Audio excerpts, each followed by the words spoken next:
Muy bien, hermanos, pues la semana pasada en el mensaje hablábamos acerca del Evangelio, y no solamente del Evangelio, sino que dijimos que el Evangelio es un tesoro, hablábamos de por qué es un tesoro, y también decíamos que nosotros debemos guardarlo o atesorarlo como tal, como lo que es, como un tesoro, y cómo es que nosotros podemos tener y mirar y guardar el Evangelio como el tesoro que nos ha sido dado, a pesar de que nosotros somos frágiles vasijas de barro, como dice la palabra de Dios. Sin embargo, piense usted en este ejemplo que le voy a poner esta mañana, piense por un momento que usted de alguna manera llega a recibir tal vez una pintura valiosa, que le han dicho que vale muchísimo dinero, que le han dicho que es de un pintor de renombre, pero al cabo de un tiempo viene alguien que conoce, viene alguien que sí sabe, viene alguien que identifica y le da la triste noticia. Le dice que este gran tesoro que usted tenía exhibido, que usted tenía como su más grande posesión, es una pintura falsa. Y esto no es algo que inventamos, esto es algo que suele pasar muchas veces, incluso a museos reconocidos les han llegado a engañar con pinturas falsas que han exhibido, pero que al final del día resulta que no son las originales. Ahora, ¿por qué les digo esto, hermanos? Porque debemos tener cuidado que no estemos guardando un tesoro falso. ¿Y a qué me refiero? Decíamos que el Evangelio es un tesoro que debemos cuidar y guardar. Pero debemos tener cuidado de no estar guardando un falso tesoro, es decir, un falso evangelio. Y para poder entrar de lleno, permítanme darles un contexto rápido, y es que en el libro de los Hechos, en el capítulo 13 y en el capítulo 13 y capítulo 14 del libro de los Hechos, encontramos lo que se conoce como el primer viaje misionero del apóstol Pablo, y este viaje lo hizo junto con Bernabé. Si usted quiere tener más detalles acerca de este viaje misionero, puede, reitero, leer el capítulo 13 y 14 del libro de los Hechos. Ahí se nos dice cómo es que Pablo visitaron más bien toda una región de diferentes ciudades. En estas ciudades encontramos ciudades como Iconio, Listra, Derbe, Antioquía, y todas estas ciudades componían una región, la región de Galacia. Ahora bien, es precisamente a todo este conjunto de ciudades, porque no había una ciudad llamada Galacia. La epístola o la carta a los Gálatas no va dirigida a una ciudad, sino a un conjunto de ciudades. Y a este conjunto de ciudades es a quien Pablo les escribe esta carta que les mencionaba, la carta a los Gálatas. ¿Y qué es lo que pasó, hermanos? Como les decía, Pablo y Bernabé visitaron las iglesias o las ciudades, fundaron iglesias en toda esta región de Galacia. Pero al cabo del tiempo, al cabo de los años, Pablo tuvo que continuar viajando. De hecho, pasaron muchos años en los que Pablo no pudo regresar a la iglesia, a las iglesias. Pero sí se enteró de algo. Se enteró que habían llegado diferentes maestros que habían estado introduciendo falsas enseñanzas en las iglesias que Bernabé y él habían fundado. A raíz de estas noticias que recibió Pablo es que escribe precisamente lo que nosotros conocemos hoy en día como la epístola a los Gálatas. Y esta epístola a los Gálatas no es una carta, digamos, del todo agradable. De hecho, es una carta en respuesta a estos falsos maestros, a estas falsas enseñanzas. La carta a los Gálatas podríamos decir que de hecho es una carta bastante fuerte en relación al mensaje que contiene. Dicho esto, hermanos, les voy a pedir que me acompañen en sus Biblias en Gálatas. Vamos a darle lectura al capítulo 1 y vamos a darle lectura a los primeros 10 versículos de esta carta. Gálatas 1, versículo del 1 al 10.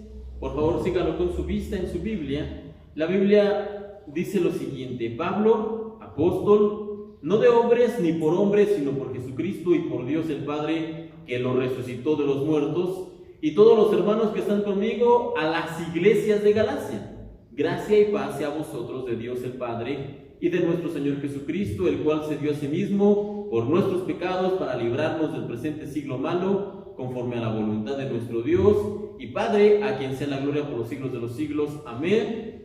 Hasta ahí hay una introducción, y después Pablo, como directo que era, como un hombre que va al grano, dice: no hay otro evangelio. Estoy maravillado de que tan pronto os hayáis alejado del que os llamó por la gracia de Cristo para seguir un evangelio diferente. Y repite: no que haya otro, sino que hay algunos que os perturban y quieren pervertir el evangelio de Cristo. Mas si a unos otros o un ángel del cielo os anunciare otro evangelio diferente al que os hemos anunciado, sea anatema. Como antes hemos dicho, también ahora lo repito, si alguno os predica diferente evangelio del que habéis recibido, sea anatema. Pues busco ahora el favor de los hombres o el de Dios, o trato de agradar a los hombres, pues si todavía agradara a los hombres, no sería siervo de Cristo. Ahora bien, aquí Pablo está básicamente preguntando de una manera directa a la iglesia o a las iglesias de Galacia por qué se han permitido ser seducidos por evangelios falsos, porque como ya veíamos la semana anterior, la Biblia nos enseña que el evangelio debe ser un tesoro el cual debemos guardar nosotros, pero si en lugar de un tesoro estamos guardando un falso tesoro, entonces realmente no es un tesoro. Puede ser cualquier cosa, pero no es un tesoro, lamentablemente. Y esto es una cuestión bastante importante, hermanos, porque nosotros debemos tener cuidado y debemos preguntarnos y debemos cuestionarnos más seguido de lo que pensamos si el tesoro que estamos aguardando, si el evangelio que estamos protegiendo realmente es un verdadero evangelio. Y la pregunta entonces surge ahora, hermanos, ¿hay un falso evangelio? Y para no dar vueltas, la respuesta es sí. Hay un falso evangelio que prolifera, que se enseña y que lamentablemente muchas veces nosotros podemos llegar a pensar que es el verdadero. Y la pregunta una vez más ahora sería, ¿en qué consiste el falso evangelio? Pues bien, hermanos, Pablo aquí le dice a los hermanos de Galacia que está asombrado, que está sin palabras, que está completamente sorprendido por la rapidez con la que estos hermanos han dejado la verdadera doctrina y han abrazado las enseñanzas de los falsos maestros. Y estos falsos maestros, que se autodenominaban también creyentes, afirmaban creer en Cristo, ¿sí?, en su sacrificio, en la cruz, en su muerte, en su resurrección, y hasta este punto todo está bien. De hecho, esta es parte del verdadero evangelio de Cristo. Sin embargo, aunque inicialmente enseñaban esto, estos falsos maestros, también llegaba un punto en donde estos hombres comenzaban a decir cosas como, bueno, tener fe en Cristo está bien, creer en su muerte, creer en su resurrección, esto es algo correcto, pero falta algo, decían estos hombres, estos falsos maestros. Y el problema de los falsos maestros es que siempre buscan agregarle cosas a la cruz de Cristo, sin importarles que la cruz de Cristo es más que suficiente para nuestra salvación y para nuestra redención, y para todo lo que nosotros necesitamos está envuelto en la cruz y en el sacrificio de Cristo. Pero estos hombres dicen que no es suficiente. Estos falsos maestros dicen, ok, el sacrificio de Cristo, la muerte de Cristo, la resurrección de Cristo está bien, pero no basta, dicen ellos. Necesitamos seguir la ley, necesitamos guardar días y guardar fiestas, necesitamos seguir tradiciones, necesitamos cuestiones diferentes como el hecho de circuncidarse. Y estos falsos maestros, hermanos, comenzaron a decir a la gente que necesitaban convertirse al judaísmo, que necesitaban seguir ciertas normas, ciertos patrones, ciertas reglas, ciertos requisitos. Y la gente de la iglesia de Galacia, que había recibido el evangelio de Pablo y de Bernabé y que habían aceptado que solamente la cruz era más que suficiente, comenzaron a pensar que la cruz no era suficiente, que necesitaban hacer más. Y estos maestros decían, es que ustedes necesitan guardar esto y seguir esto y hacer esto. Y estos hombres comenzaron a seguir todo esto, comenzaron a circuncidarse, comenzaron a comer ciertas comidas sí, ciertas comidas no, comenzaron a guardar ciertos días, comenzaron básicamente lo que se llama a judaizar. ¿Y qué es judaizar? Es comportarse como judíos aun cuando no eran judíos. De hecho, hermanos, podría alguno de ustedes preguntarse, bueno, ¿y cuál es el problema? Si creen en la cruz, si creen en Cristo, si creen en su sacrificio, ¿cuál es el problema en agregarle una que otra cosa? ¿Qué tiene de malo? ¿Qué tiene de malo comer cierta comida o guardar ciertos días o hacer ciertos ritos? ¿Cuál es el problema con ello? Reitero, podría preguntar. Bueno, no es un secreto, porque se los he comentado en muchas ocasiones, que hace muchos años atrás y por mucho tiempo yo asistí a una iglesia que tenía precisamente esta idea de judaizar, es decir, de hacer cosas que los judíos hacen aun cuando nosotros no éramos judíos. Esta iglesia se autoproclamaba la verdadera iglesia y no solamente hacía esto, sino que le exigían a sus congregantes, es decir, a los que iban ahí, que cumplieran con ciertas normas y con ciertos requisitos, con ciertas leyes que eran según ellos obligatorias. ¿Y sabe qué es lo que pasa? ¿Y sabe cuál es el problema?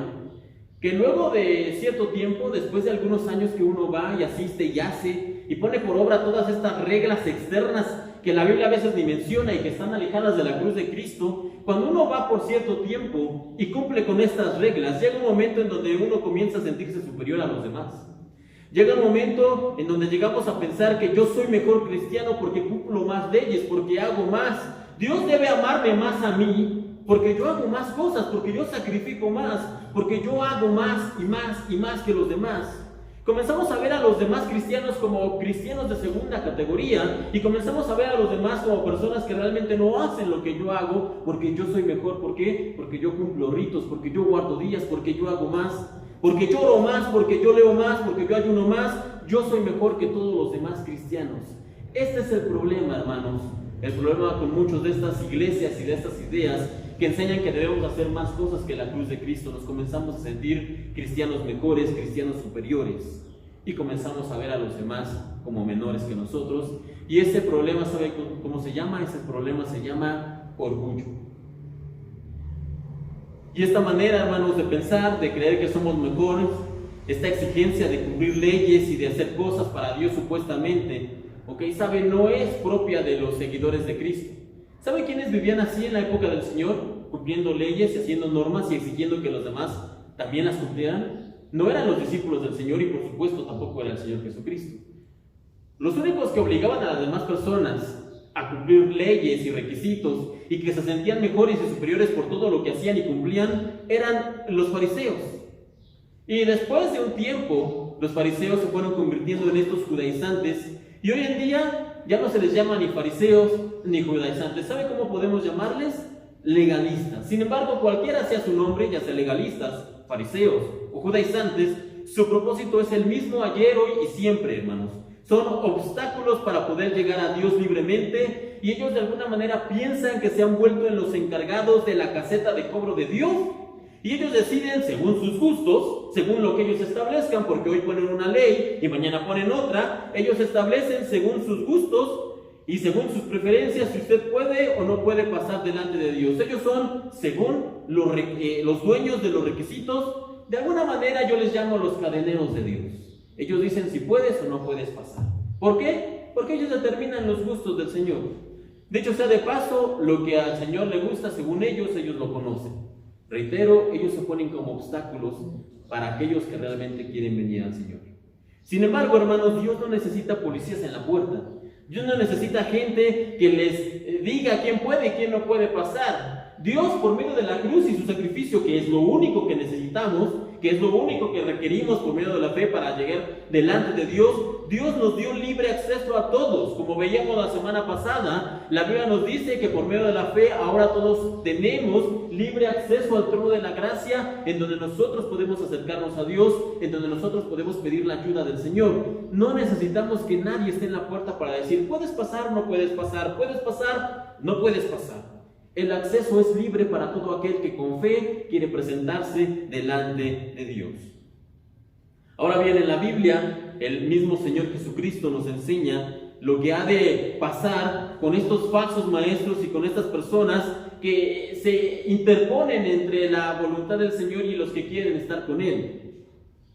¿Sabe qué es lo que pasó? No vaya para allá, pero anote esta cita, si usted anota en Mateo, el Evangelio de Mateo. Capítulo 21, del versículo 12 al 13. Mateo 21, del 12 al 13. Aquí hay una historia que nos cuenta cuál es la reacción, qué es lo que pasa cuando hay personas que se interponen entre el Señor y aquellos que quieren servirle realmente.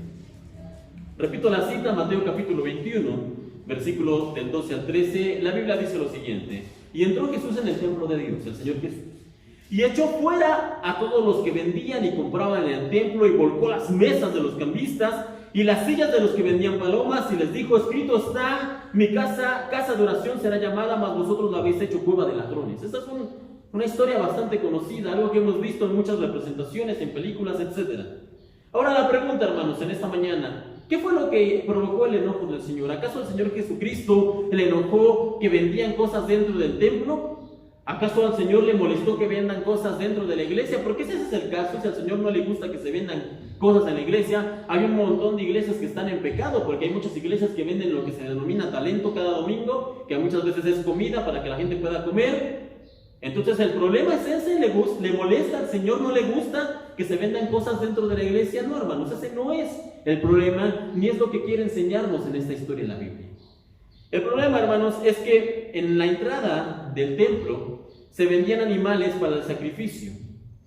Había una venta de animales, y si usted ha leído la Biblia, recordará o sabrá que todos los varones arriba de 18 años tenían por obligación, para cumplir la ley, que ir por lo menos una vez al año al templo y presentar un sacrificio. Todos los varones, en representación de sus familias, tenían que ir al templo una vez al año para entregar un sacrificio. El problema es que por diferentes circunstancias y por diferentes eventos a lo largo de muchísimo tiempo, los israelitas se habían esparcido por muchas ciudades, no solamente en Israel, sino por muchas ciudades a lo largo de todo el Imperio Romano, y muchos de ellos emprendían una vez al año el viaje para poder ir al templo, para poder cumplir con este requisito para entregar un animal. Y muchos de estos hombres llevaban su animal, llevaban su oveja, llevaban lo que necesitaban para poder entregar un sacrificio, pero en la entrada del templo, ¿saben qué? Había estos hombres que vendían animales y había estos cambistas. Y lo que ocurría, hermanos, era lo siguiente. Si usted venía, imagine de muy lejos, un viaje tal vez de 3 semanas, venía cansado, venía agotado, venía con su oveja, y lo veían entrando al templo y le decían: hey, tú, ven para acá. ¿Qué crees? Esa oveja no te la van a aceptar. ¿Quieres entregar una ofrenda? Tiene que ser una ofrenda comprada aquí. Pero no te preocupes, yo tengo la solución, yo vendo ovejas. El detalle, hermanos, es que esa oveja valía a veces el triple o el cuádruple de lo que vendían una oveja en el mercado normal. Y le decían a esta persona, a este hombre que con mucho sacrificio había llegado para poder adorar a Dios, le decían: tu oveja no vale, tienes que comprar aquí una oveja y tienes que pagar el cuádruple del precio. Había otras personas que no necesariamente llevaban ovejas, llevaban dinero para ofrendar, porque también parte de la obligación del servicio a Dios era llevar una ofrenda al templo.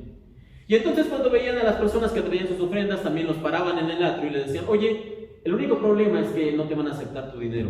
¿Quieres dejar una ofrenda en el templo? Necesitas dinero del templo. Pero yo tengo la solución a tu problema, le decía. Yo te hago el intercambio, yo te cambio el dinero, pero obviamente con una tasa de cambio muy incorrecta para los viajeros. Entonces, personas que venían de semanas de viaje, que ya habían gastado, que ya habían invertido, que habían puesto muchas veces el dinero de meses de su salario, tenían que llegar a la iglesia, tenían que llegar al templo y les hacían un intercambio injusto para poder dejar su ofrenda en el templo. Ahora bien, toda esta gente que venía al templo, que de corazón querían adorar a Dios, pero todos estos ladrones y estafadores que estaban en la puerta se ponían como barrera e impedían que la gente entrara, y entonces el Señor viene un día y se da cuenta de esto. Ya lo había visto seguramente muchas veces, ya se había dado cuenta de toda esta situación, pero llega un momento en donde Él se harta y ocurre este episodio, hermanos, que vemos aquí. Un día, poco antes de ser sacrificado en la cruz, el Señor entra al templo, mira todo esto, y entonces ¿qué es lo que hace? Comienza a tirar la mesa de los cambistas, comienza a romper las rejas de los que vendían animales, y les dice en su enojo: mi casa debería ser una casa de oración, una casa en donde el desvalido venga a hacer su encuentro con el Señor. Mi casa debería ser un lugar en donde la gente venga y adore al Señor y derrame su corazón, y ustedes la han vuelto en una cueva de ladrones, con todos sus robos y con todas sus estafas. Y esa, hermanos, es la verdadera molestia del Señor.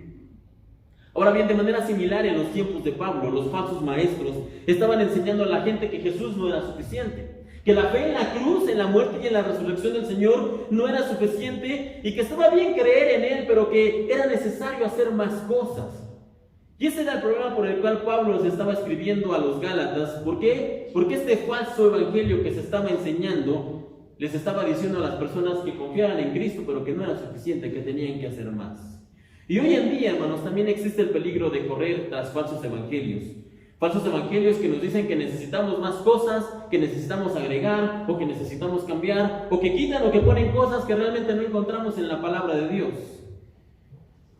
Ahora, el grupo de creyentes que encontramos aquí en Mateo 7 es el tipo de personas que encontramos hoy en día en muchas iglesias. Y para poder entender de una manera más clara, quisiera en esta mañana dar por lo menos unos 3 ejemplos de cuál sería un falso evangelio, un falso tesoro que podríamos estar guardando, hermanos, pero que no es el falso evangelio, que no es el verdadero evangelio, perdón. quiero dar en esta mañana, les digo, 3 ejemplos de falsos evangelios que podemos encontrar de manera muy común en las iglesias hoy en día y que, reitero, no vale la pena guardarlos porque no es el tesoro del verdadero evangelio. El primero de estos falsos evangelios que podemos encontrar, sobre todo en muchas iglesias, es el llamado evangelio de la prosperidad.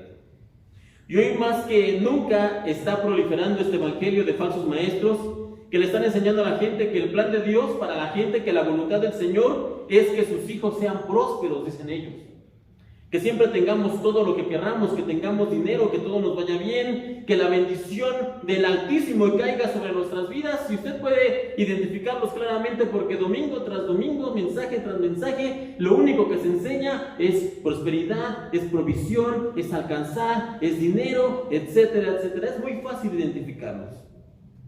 Y no quiero que me malentiendan esta mañana. Por supuesto que en esta iglesia enseñamos, y yo creo que el Señor quiere el bien para cada uno de nosotros. Esto es una realidad. La Biblia nos enseña que si el Señor tiene pensamientos de bien para cada uno de sus hijos, no quiero, reitero, que entendamos mal esto, pero reducir este pensamiento de bien que el Señor tiene para cada uno de nosotros a bienestar económico, simplemente a los billetes, reducir esto simplemente a cosas materiales. Dios quiere que tengas una mejor casa, una cuenta de banco más grande, un mejor trabajo. Reducir este bienestar que Dios quiere a estas cosas, hermanos, es terriblemente simplista, por no hablar de lo interesado que se escucha. ¿Por qué vas a la iglesia? ¿Por amor a Dios? ¿Para escuchar más del evangelio? ¿Para conocer más al Señor? No, yo voy a la iglesia porque me prometieron que iba a ser más próspero. Reitero, se escucha terriblemente interesado y nos hace ver como amante de las cosas de este mundo.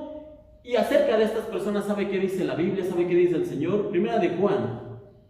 La carta de Primera de Juan, capítulo 2, versículo del 15 en adelante. Primera de Juan, Primera de Juan, hermanos, capítulo 2, versículo del 15 en adelante.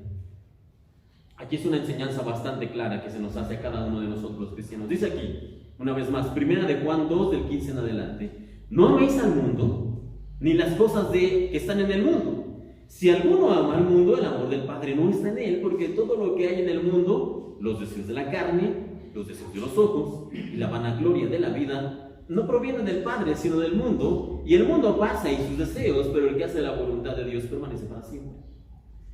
Y no se necesita realmente mucho para poner por tierra las enseñanzas de estas personas y de estas iglesias que nos dicen que el evangelio de la prosperidad es que Dios quiere que nosotros prosperamos y tengamos más.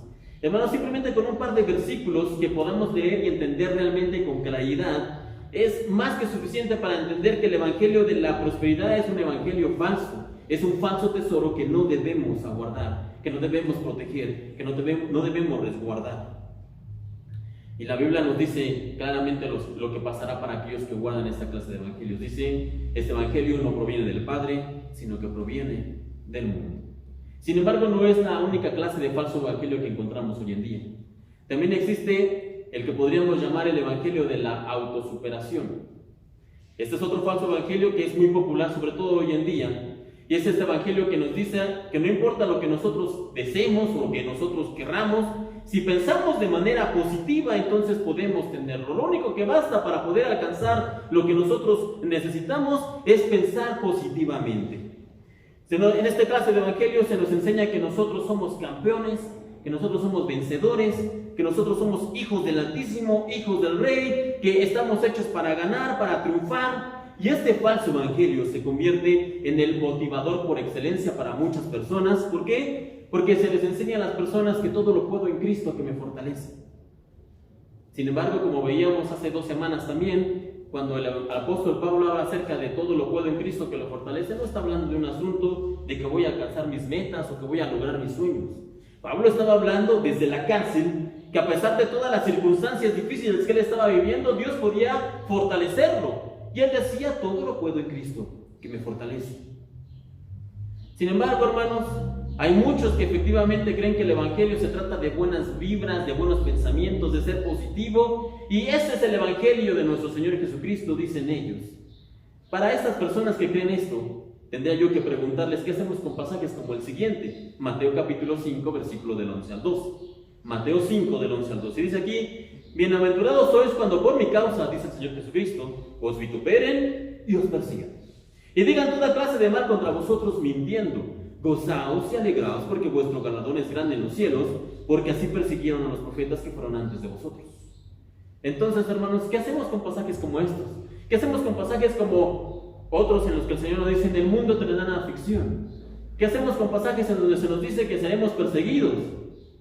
¿Qué hacemos con esos pasajes? Los sacamos de la Biblia, arrancamos esas páginas, porque no nos conviene, porque no podemos enseñarlos en el Evangelio que nos dice que todo es éxito y prosperidad y que todo son buenas vibras para los cristianos. No podemos hacer eso.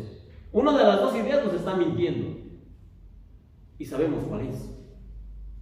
Así que textos como este que acabamos de leer, hay muchos en la Biblia, porque el verdadero Evangelio, el Evangelio que debe atesorarse, nos dice que va a traer en ocasiones persecución a nuestras vidas, que en ocasiones vamos a tener dolor, que vamos a tener separación, rechazo, incluso puede que la muerte venga por nosotros por creer en el verdadero Evangelio, hermanos. Sin embargo, el Evangelio, repito, el verdadero Evangelio no se trata de ser positivos y de que si yo puedo visualizarlo, soñarlo, creerlo, va a acontecer, hermanos. Ese es un falso Evangelio y, repito, no debe ser atesorado, sino que por lo contrario, el verdadero Evangelio es uno que a veces va a traer sufrimiento en nuestras vidas, y eso es real.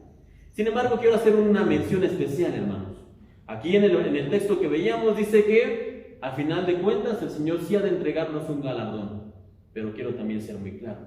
El galardón que se nos promete, la vida eterna que se nos ha prometido, todas las bendiciones y deleites que el Señor nos habla para nosotros, sus hijos, no son para este lado de la eternidad, sino que son para un futuro con Dios, para la eternidad con el Señor. En Apocalipsis 21:4, uno de mis pasajes favoritos de toda la Biblia, Apocalipsis 21:4, hablando precisamente de lo que nos aguarda a aquellos que confiamos en el Señor, dice: enjugará Dios toda lágrima de los ojos de ellos, y ya no habrá muerte, ni habrá más llanto, ni clamor, ni dolor, porque las primeras cosas pasaron. Pero, hermanos, ¿cuándo ha de ocurrir esto? En la eternidad con Dios. Ahora, un último falso evangelio que podemos mencionar en esta mañana es el evangelio que quiere hacernos creer a nosotros que somos buenas personas, que lo único que necesitamos es amar a los demás. Como decía el profeta John Lennon, all you need is love. Todo lo que necesitas es amor. Y es lo que muchas veces llegamos a pensar y se nos quiere enseñar. No, si los humanos somos buenas personas, si simplemente nos amáramos más, nos comprendiéramos más, si simplemente nosotros pusiéramos el amor por encima de todas las cosas, el mundo sería diferente. Solemos llegar a pensar. Y suena viable, ¿no? Suena bien, suena lindo. Pero ¿sabe qué? La Biblia no dice eso. La Biblia no dice que lo único que necesitamos es amor. Lo que la Biblia sí nos dice, hermanos, es que todos nosotros, todos los humanos, somos pecadores. Que todos nosotros buscamos nuestro propio bienestar. Que a la primera de cambio somos siempre egoístas, siempre vamos a buscar lo propio sin importarnos los demás. En Romanos capítulo 3, del versículo 10 en adelante, dice: como está escrito, no hay justo ni aun uno, no hay quien entienda, no hay quien busque a Dios. Todos se desviaron a una y se hicieron inútiles, no hay quien haga lo bueno. No hay ni siquiera uno. Sepulcro abierto en su garganta, con su lengua engañan, veneno de áspides hay debajo de sus labios. Su boca está llena de maldición y de amargura, sus pies se apresuran para derramar sangre, quebranto y desventura hay en sus caminos, y no conocieron camino de paz, no hay temor de Dios delante de sus ojos. Y yo sé que suena duro, y yo sé que muchos podemos decir: bueno, eso puedes hablarlo por ti, pero yo soy buena persona. Eso pueden hablarlo por los demás, pero yo siempre procuro portarme bien, hacer el bien, siempre procuro ser bueno con los demás, etcétera, etcétera. Y no es que lo ponga en duda, hermanos. Pero cuando las situaciones se complican, cuando realmente viene una situación en su casa o en mi casa, ¿qué es lo que hacemos? Ahí es donde sale realmente el egoísmo de nuestro corazón, de esas personas que decimos que somos tan buenas. Ahí es donde realmente sale la amargura de nosotros, ahí es donde sale lo que hay realmente dentro de nosotros. El falso evangelio, este último falso evangelio, le decía, nos menciona que nosotros somos buenas personas y que solo necesitamos un poco más de amor.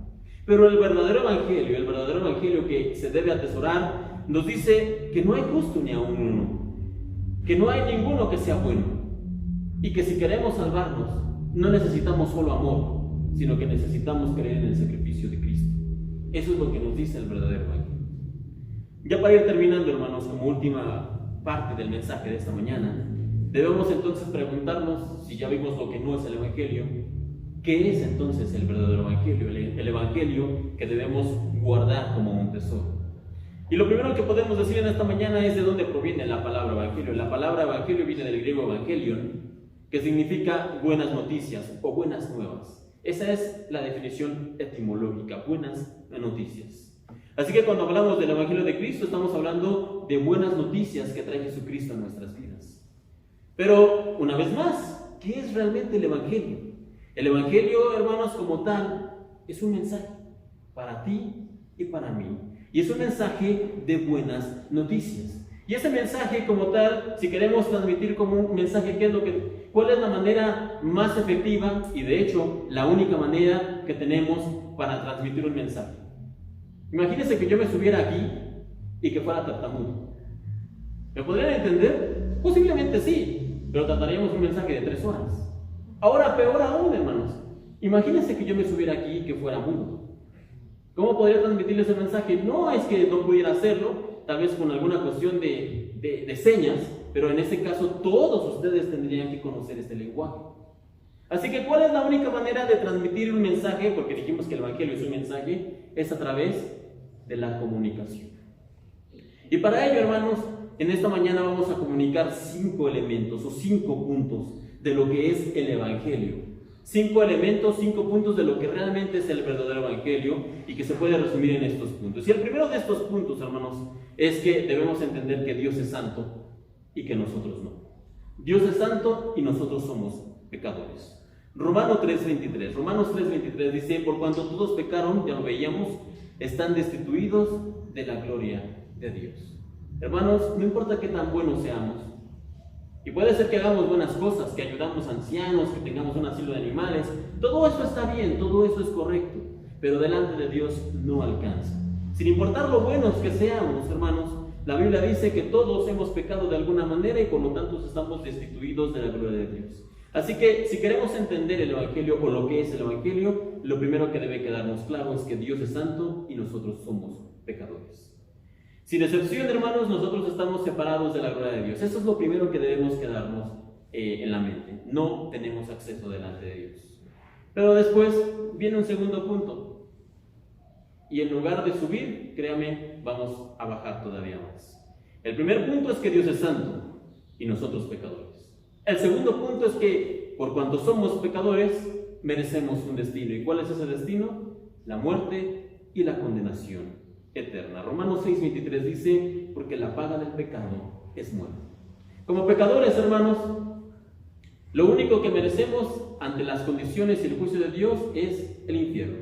Yo sé que suena feo, yo sé que suena duro, pero es el mensaje que comunica el evangelio, la palabra de Dios. Lo único que nosotros podemos anhelar por nuestro pecado es la muerte y la condenación eterna. Sin embargo, como tercer elemento, como tercer punto, hermanos, hay una esperanza. Y el tercer elemento, veamos, número 1, Dios es santo y nosotros pecadores. Número 2, por cuanto somos pecadores, estamos condenados a la muerte. Número 3, sin embargo, Dios tiene un plan. Dios tiene un plan de redención para cada uno de nosotros y ese plan se puede resumir en una sola palabra: Jesucristo. En Gálatas capítulo 4, versículo del 4 al 5, Gálatas 4 del 4 al 5 dice aquí: pero cuando vino el cumplimiento del tiempo, Dios envió a su Hijo, nacido de mujer y nacido bajo la ley, para que redimiese a los que estaban bajo la ley. Es un plan de redención, hermanos. El tercer elemento, el tercer punto, es una cuestión de esperanza. Después de que nosotros hayamos entendido que Dios es santo y nosotros no, y por lo tanto estamos separados, y hayamos aceptado que nuestro destino es la muerte por cuanto somos pecadores, no es que todo esté perdido. Dios nos da una esperanza, Dios nos da una oportunidad, y esa oportunidad nos la da a través de su Hijo, a través de la cruz, a través de su muerte y de su resurrección. Y esto, Señor, ¿saben qué hace con nosotros? Nos redime. ¿Qué es redimir, hermanos? ¿Qué es la palabra redimir? La palabra redención o redimir se refiere a unos esclavos que estaban prácticamente condenados, pero que viene alguien y que paga el precio para hacerlos libres. Esa es la redención. Y eso es lo que Dios hizo por nosotros. Éramos esclavos ¿de qué? Del pecado. Y por cuanto éramos esclavos del pecado, íbamos a ir a la condenación eterna. Pero en ese momento Dios viene y dice: yo voy a pagar por ellos. ¿Y cuánto pagó el Señor por nosotros? pagó, como dice la palabra, el precio de sangre, el máximo precio. Se sacrificó en la cruz, murió por nosotros y en ese sacrificio nosotros fuimos redimidos. Luego viene el cuarto punto. Debemos entender, hermanos, que el Señor vivió por nosotros, sí, murió por nosotros también. Pero si solamente el Señor hubiera vivido por nosotros y hubiera muerto por nosotros, de nada nos valdría. Sería un bonito gesto que Él hubiera ido a la cruz por nosotros, pero seguiríamos muertos en nuestros delitos y pecados.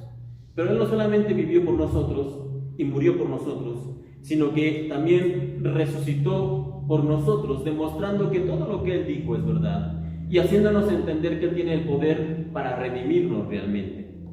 En uno de los versículos, o tal vez el versículo más conocido de toda la Biblia, Juan 3:16, ni siquiera necesita, creo, ir para allá. La Biblia nos dice lo siguiente: porque de tal manera amó Dios al mundo, que ha dado a su Hijo unigénito para que todo aquel que en Él cree no se pierda, mas tenga vida eterna.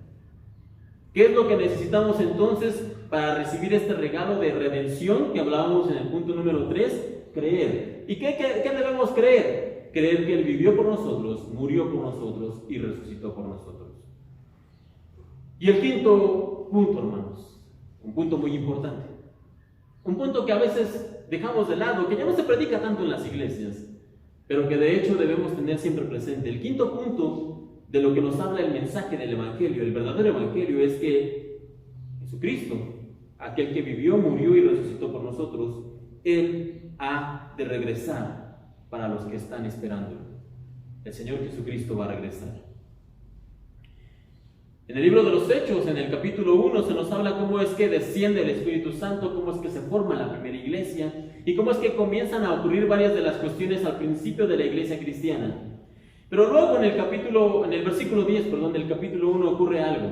El Señor reúne a todos sus seguidores, se despide de cada uno de ellos y comienza a ascender al cielo, comienza a regresar.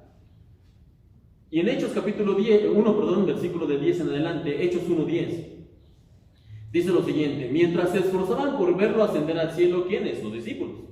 2 hombres vestidos con túnicas blancas de repente se pusieron en medio de ellos. Hombres de Galilea, les dijeron, ¿por qué están aquí parados mirando al cielo? Jesús fue tomado de entre ustedes y llevado al cielo, pero un día volverá del cielo de la misma manera en que lo vieron irse.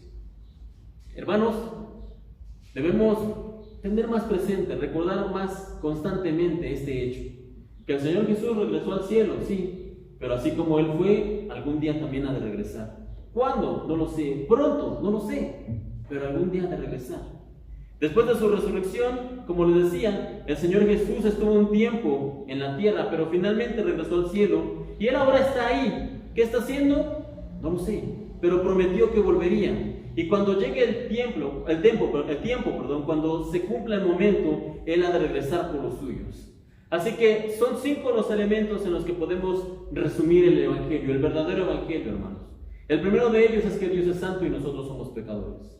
El segundo es que por cuanto somos pecadores, entonces merecemos la condenación eterna. El tercero es sin embargo, Dios tiene un plan de redención para nosotros llamado Jesucristo. El cuarto elemento del mensaje del Evangelio es que este Jesucristo vivió por nosotros, murió por nosotros y también resucitó por nosotros y debemos creerlo. Y el quinto y último punto del mensaje del Evangelio es que Él se ha ido, pero algún día ha de regresar por los que son suyos, por los que esperan fielmente. ¿Y qué ocurre con nosotros mientras tanto, hermanos? ¿Qué pasa mientras tanto, mientras esperamos? ¿Qué debemos hacer? ¿Qué debemos hacer? ¿Qué le dijeron los ángeles cuando el Señor se iba? Cuando leíamos aquí en Hechos capítulo 1, versículo 10. Dice que todos estaban puestos mirando ahí. Y si hubiera sido por los apóstoles, seguramente seguirían ahí viendo a ver a qué hora regresa el Señor. Pero ¿qué le dijeron los ángeles? Dice aquí, hombres de Galilea, les dijeron, ¿por qué están aquí parados mirando al cielo? Básicamente les está diciendo, les está recordando, ¿no se les encomendó algo? Antes de irse Jesús no les dijo algo, no les dijo vayan y prediquen, no les dijo vayan y compartan, no les dijo vayan y comuniquen el mensaje que yo les he entregado. ¿Y qué debemos hacer nosotros? Lo mismo, hermanos. El mensaje sigue siendo el mismo hasta el día de hoy, la encomienda sigue siendo la misma. Vayan y compartan. ¿Por qué? Porque nosotros, hermanos, nosotros estamos corriendo una carrera como creyentes. En Hebreos capítulo 12 se nos afirma esta idea. Hebreos 12, capítulo 12, versículo 1 dice: por tanto nosotros también, teniendo alrededor nuestro tan grande nube de testigos, despojémonos de todo peso y del pecado que nos asedia, y corramos con paciencia la carrera que tenemos por delante, puestos los ojos en Jesús, el autor y consumador de nuestra fe. Nosotros, hermanos, estamos en una carrera. Nosotros estamos en esta carrera, pero debemos asegurarnos que estemos en la carrera correcta. Debemos asegurarnos que el tesoro del Evangelio que estamos atesorando, valga la redundancia, sea el verdadero. No podemos estar atesorando un evangelio falso, un evangelio corrupto, un evangelio lleno de ideas equivocadas. ¿Cómo podemos cerciorarnos y asegurarnos de esto? Les daba 5 elementos. Si el evangelio que usted atesora, si el evangelio que usted realmente tiene guardado en su corazón reconoce que Dios es santo y que nosotros somos pecadores, si ese evangelio reconoce que como pecadores nuestro único destino era la condenación eterna, si ese evangelio que usted atesora reconoce que hay un plan de redención por medio de la persona de Jesucristo, el que vivió, murió y resucitó por nosotros, y si ese evangelio que usted atesora reconoce y anhela el regreso de nuestro Señor, entonces usted está atesorando un verdadero evangelio. Si hay más cosas, más elementos que tengan ahí, sáquelas. No son necesarias, son irrelevantes. Si hay más cosas que están agregadas a este mensaje del evangelio, no las necesitan, deséchenlas. Como dice aquí, despojémonos en Hebreos de todo peso, de todo lo que está de más. Tiene más elementos en ese evangelio que está atesorando, no los necesita. Solo esto que le estoy mencionando en esta mañana. Todo creyente de los que estamos aquí que ha aceptado a Dios con honestidad de corazón, ha de estar corriendo, como leíamos, una carrera en este momento. Y la meta de esa carrera es llegar con Cristo, llegar con el Señor, llegar al final. Solamente, hermanos, debemos asegurarnos de una cosa: de no correr en vano, de no estar corriendo una carrera en vano, de no estar atesorando un evangelio que es falso, un evangelio que está corrompido, un evangelio que no es el verdadero evangelio. Debemos asegurarnos de esto, hermanos. Y termino con esta cita: Juan, el evangelio, Juan capítulo 10, versículo 27 y 28. Este es el Señor Jesús hablando. Juan capítulo 10, versículo 27 y 28 dice aquí: mis ovejas oyen mi voz, y yo las conozco y me siguen, y yo les doy mi vida eterna, y no perecerán jamás, ni nadie las arrebatará de mi mano. Hermanos, que el evangelio que esté atesorando, asegúrese que el evangelio que esté atesorando sea el verdadero evangelio. Asegúrese que la carrera que está corriendo no sea una carrera en vano. Con esto en mente vamos a cerrar nuestros ojos y vamos a pedirle ayuda a Dios. Señor, te damos gracias por el mensaje que nos has compartido, y ciertamente hay muchas maneras en las que ese mensaje muchas veces se contamina, se distorsiona o se corrompe. Pero Señor, en esta mañana, luego de entender lo que es el verdadero evangelio, el evangelio que debemos atesorar, no permitas que sigamos atesorando falsedades, porque aquel que sabe la verdad pero no la practica es necio, y no queremos ser necios. Ayúdanos a abrazar el mensaje que es correcto, aun cuando eso vaya en contra de lo que nos enseñaron por años, aun cuando eso vaya en contra de lo que nos dieron en un principio, Señor, entendiendo que a lo mejor esas personas con buena intención pero con mala información nos enseñaron mal. Tal vez esas personas no lo hicieron con ningún dolo. Por ellos también te pedimos para que lleguen al entendimiento del verdadero evangelio y puedan enseñar el verdadero evangelio a otros. Pero ahora que nosotros tenemos el conocimiento, ayúdanos a abrazar el verdadero tesoro del evangelio. Si todavía hay dentro de nosotros falsedad o engaño, ayúdanos a desecharlo, Señor. Ayúdanos también a mostrar con amor a otros la luz que es verdadera. Pero Señor, todo esto solo podemos hacerlo si tú nos ayudas y nos capacitas. Padre, en tus manos encomiendo a mis hermanos para que ellos puedan discernir en su corazón lo que están atesorando, y si es el verdadero evangelio, que lo abracen, pero si hay falsedad y engaños, que las desechen y que vengan hoy al conocimiento tuyo. También te pido por mí, Señor, para que me ayudes, me des la fuerza, el ánimo y la determinación que muchas veces no tenemos para poder predicar lo que es correcto, lo que es tu palabra, y nada más y nada menos. Guárdanos en este tiempo, Señor, ante las dificultades que nos enfrentamos y que vemos, en donde el éxito de muchas iglesias radica en la falsedad, no nos permitas ni allegarnos a ellos, ni hacer lo mismo que ellos. También te pedimos por esta semana, te pedimos que tú guardes nuestras actividades, nuestro día, nuestra salida de regreso, que bendigas este domingo, que nos guardes y que nos protejas en cada lugar, en cada actividad. Gracias te damos, Señor. En el nombre de tu Santo Hijo, el Señor Jesucristo. Amén.